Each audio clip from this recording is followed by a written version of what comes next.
Hey guys, Mr. Wooten here again. This is problem number 3 from the Unit 1 study guide dealing with equations and inequalities. Again, we're solving for a variable. This time we're solving for the letter x. As you can see in the equation, it is 6/7 of an x. So 6/7 times x plus 15 equals -3. So we're trying to solve this for x. We can do this pretty quickly. Again, this is 6/7 times x, then we're adding 15. So those are the two operations being done to the letter x. So we're going to undo those operations using their inverse operation, so the opposite of addition. Since we always add after we multiply and divide, in this case we are going to take care of that first. When we are undoing the operations, we always go in the reverse order of operations. So I'm going to take away 15 from both sides. That leaves me with the 6/7 x equals, and if I look at this right side, I have -3 minus 15. Again, I know that is still kind of difficult for some people. So we're at -3 over here on our number line. And if I take away 15, I'm getting even more negative. Okay, so keep that in mind. -3 minus 15, it's already negative. We're subtracting. It means it's getting more negative. You can almost think about that as adding these negative values together. So adding their absolute values. The absolute value of -3 would be 3. Absolute value of -15 would be +15. So if we think about it, we end up at a distance of -18 away from 0. Okay, so just 3 plus 15 gives me 18. They're both negative, so -18. All right. So then we have one more thing. We've got the 6/7 times an x. Now, even though this is a fraction, don't let that mess with you. Anytime you have any number or a fraction or whatever, even another variable, in front of another letter with nothing in between, that means you are multiplying them. So to cancel out multiplying, we are simply going to divide both sides by the fraction 6/7.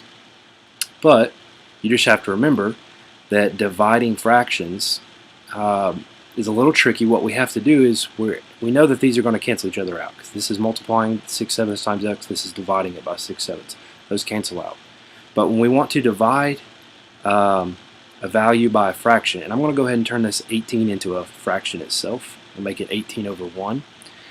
So if I want to divide that by 6/7, remember, you have to flip the fraction that you are dividing, and then you want to change this to multiplication. Okay, it's the easiest way to work through these. So if I flip the second fraction to 7/6, and I multiply those. Now remember, multiplying fractions, you just multiply the top times the top and the bottom times the bottom. Okay, you multiply your numerators, multiply your denominators. 1 times 6 is 6, and then 18 times 7, make sure you remember how to multiply that by hand, in case you're not allowed to use a calculator on a certain part. So 18 times 7, 8 times 7 is 56, carry 5. 1 times 7 is 7, plus 5 gives you 12, that is 126. And we had a negative times a positive, which gives me a negative final answer here. So I get -126 over 6. Okay? So -126 over 6. I know I went through that kind of quick. If that kind of messed with you, go back. Feel free to pause for a second, go back and watch it again.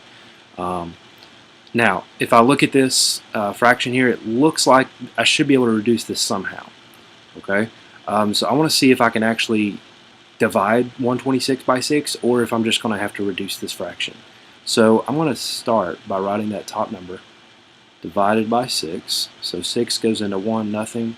It can't go into 1, but it can go into 12 2 times. So 2 times 6 is 12. Subtract that. Nothing is left over, but we bring down our 6. 6 goes into 6 one time evenly, so we know that 6 is going to go into 126 21 times. Again, it was a negative value, so we have x equals -21 as our final answer here. Okay? Alright, so if you have questions on this problem, I know I went through that one kind of quick, feel free to leave a comment below the video, or send me an email, or you can just check with me in class and I'd be happy to help you out with that. Alright, if you are done with this, then you may go on to the next problem you need help with.